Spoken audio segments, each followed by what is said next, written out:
약 먹을 때 절대로 해서는 안 되는 10가지.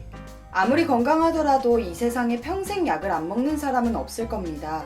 감기약에서부터 다양한 약들이 존재하고 각 약들의 종류에 따라서 복용 방법이 조금씩 달라지기도 하는데요.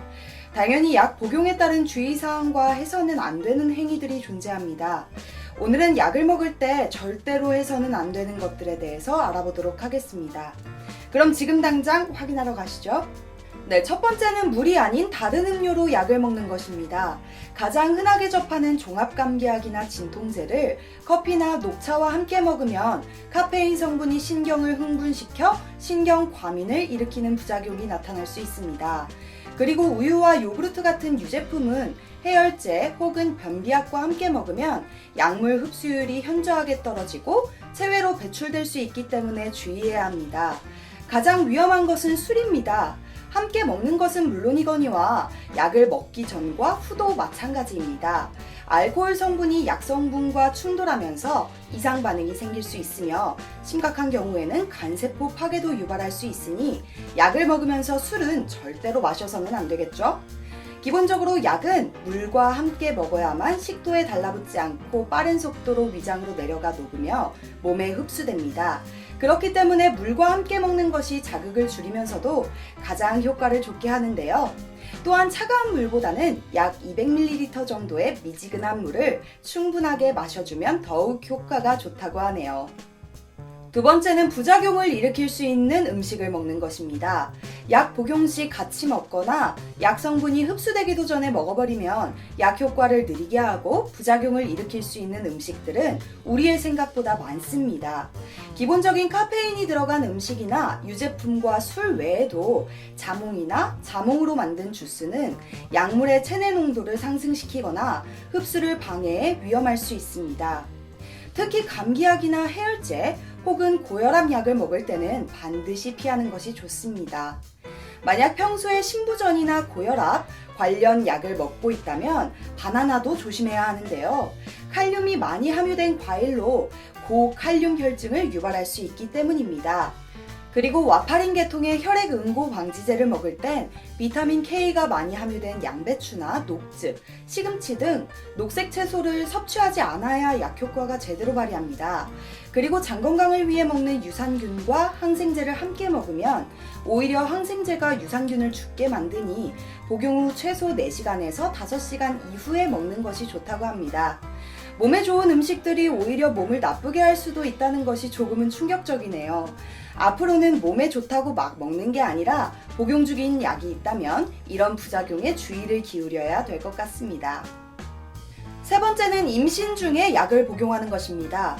임신을 하게 되면 기본적으로 면역력이 현저하게 떨어질 수밖에 없기 때문에 감기나 몸살에 자주 걸리게 되는데요. 하지만 평소에는 감기 기운이 있으면 쉽게 먹던 종합감기약도 임산부가 되거나 수유 중이라면 조심해야 합니다. 산모가 섭취한 약의 성분이 태아에게 직접적으로 영향을 끼치기 때문입니다. 물론 해열 진통제로 아세트 아미노펜이나 이부프로펜 성분이 함유된 타이레놀, 브루펜 계열의 약들은 어느 정도 복용할 수 있습니다. 하지만 소화불량으로 인해서 소화효소제가 들어있는 소화제를 복용한다면 태아에게 위험을 가할 수 있으니까 반드시 피해야 합니다. 하지만 무엇보다 중요한 것은 몸 상태는 개인차가 크기 때문에 반드시 산부인과 전문의나 약사와 상담 후에 복용하는 것이 가장 좋습니다. 또한 수유 중일 때도 모유를 통해서 직접적으로 영향이 갈 수 있으므로 주의를 기울여야 합니다. 병원 진료 시 수유 중이라는 것을 얘기하도록 하고 복합제 성분보다는 단일 성분의 약을 선택하는 것이 보다 낫다고 합니다. 임신 자체만으로도 굉장히 힘이 드는데 몸이 안 좋아도 약도 마음대로 못 먹으니 더욱 힘들 것 같습니다. 네 번째는 성인용 약을 어린이가 먹는 것입니다. 아이에게 감기약이나 해열제를 주어야 하는데 마침 집에 어린이용 약이 없을 때 성인용 약의 용량을 줄여서 먹이는 경우가 생각보다 많은데요. 이는 굉장히 위험한 행동입니다. 작은 체격만큼 약의 양도 덜어내면 괜찮을 것이라고 생각하는 경우가 많을 텐데요. 전혀 그렇지 않습니다. 기본적으로 성인과 어린이는 위의 pH나 소화 기관도 다르고 약을 흡수할 수 있는 정도, 대사 기능에 상당한 차이가 있기 때문입니다. 또한 성인용 약에는 어린이가 먹어서는 안 되는 성분도 포함되어 있을 수 있으니 반드시 어린이 의약품을 복용하게끔 해야 합니다. 만약 너무 늦은 시간에 아이가 아파서 약을 먹어야 하는데 약국이 문을 열지 않았을 경우엔 집에 있던 성인용 약을 먹이는 것보다는 편의점에서 어린이용 상비약을 구입하거나 상태가 심각한 경우 응급실을 가는 것이 올바른 방법입니다. 네, 5번째는 정해진 시간을 지키지 않고 약을 섭취하는 것입니다. 약 종류에 따라 적절한 복용 시간이 있기 때문에 복약 지시서에 쓰여 있는 대로 복용을 해야 합니다. 보통 대부분의 약들은 소화기관과 밀접한 관계를 맺고 있으며 또한 기억하기 편하기 때문에 식사시간과 연계를 지어 보통 식전이나 식후 등으로 복용시간을 나누어 둡니다. 그리고 각각 다른 복용시간의 공통적인 목적은 바로 약의 흡수율을 높이고 부작용을 줄이는 것입니다. 대개 식후 30분에 먹는 약이 일반적인데요. 그 이유는 식후에 바로 먹게 되면 약 흡수율이 현저히 떨어질 수도 있고 또한 소화효소들이 분비된 상태라 위 점막을 보호해 자극을 줄일 수 있기 때문입니다. 하지만 반대로 점막을 보호하는 약이나 골다공증 치료제처럼 음식물로 인해 흡수를 방해하는 약은 식전에 복용하는 것이 좋습니다. 이처럼 약의 종류에 따라서 복용 시간이 다르기 때문에 더욱 효율적으로 그리고 안전하게 약의 효능을 얻으려면 복용 시간을 준수하는 것은 매우 중요합니다. 6번째는 알약을 가루약으로 부숴 먹는 것입니다. 약은 성분과 몸에서 어떻게 작용할 것인가에 따라 가루나 캡슐 등의 다양한 제형으로 만들어지게 됩니다. 즉 목적에 맞게끔 약의 제형이 변화하는 것이기 때문에 임의대로 약을 부숴 먹으면 안 되는 것이죠. 예를 들자면 어떤 약이 위가 아니라 더 위쪽으로 가서 작용을 해야 한다면 어떨까요?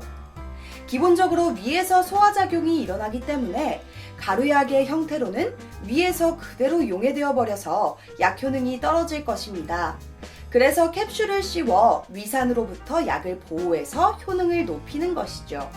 그러니 캡슐을 쪼개 가루만 먹으면 당연히 약 효능이 떨어질 수밖에 없겠죠. 만약 아이가 일반 알약을 못 먹어서 부수거나 캡슐을 쪼개서 먹어야 한다면 의사와 약사 등의 전문가와 상의 후 다른 형태의 약을 처방받는 것이 맞는 행동입니다.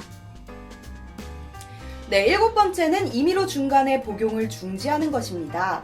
약사에게서 3일 분량의 약을 처방받았는데 증상이 호전되었다고 생각하고 중간에 약 복용을 멈추어서는 안 됩니다. 약을 먹는 이유는 단순히 증상 개선에만 있는 것이 아니기 때문입니다.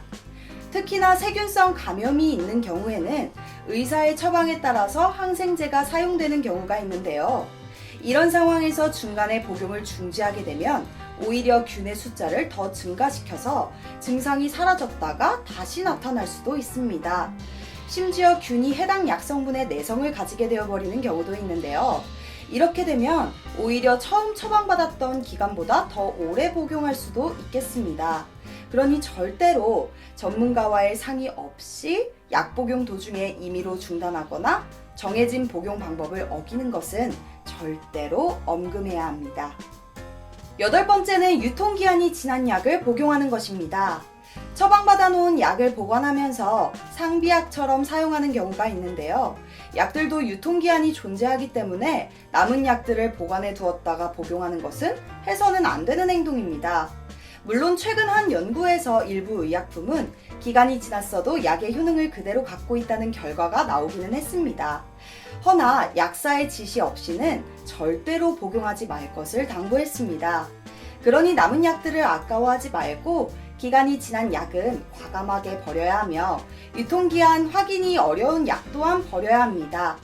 그리고 약들을 그냥 휴지통에 버리지 말고 약국 내에 있는 폐의약품 수거함에 버리는 것이 좋습니다. 9번째는 약을 냉장고에 보관하는 것입니다. 기본적으로 대부분의 약들은 직사광선을 피하고 서늘한 곳에 보관해야 하는데요.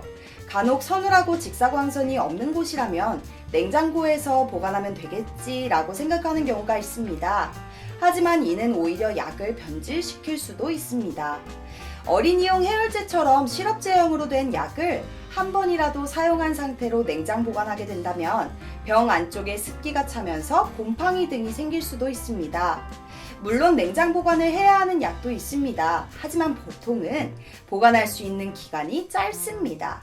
고로 냉장 보관을 해야 한다는 말이 없다면 약상자나 구급함을 따로 만들어서 햇빛이 들지 않는 서늘하고 건조한 곳에 두어야 합니다. 네, 보통 대부분의 사람들이 약은 그냥 대충 물이랑 잘 삼키기만 하면 된다고 생각하지만 의외로 지켜야 하고 주의해야 하는 사항들이 많습니다. 여러분들도 앞으로 약을 먹을 때는 이러한 사항들에 유의해서 올바르게 복용하시길 바랍니다. 물론 제일 좋은 건 역시 꾸준한 건강 관리로 약 먹을 일을 줄이는 것이겠죠?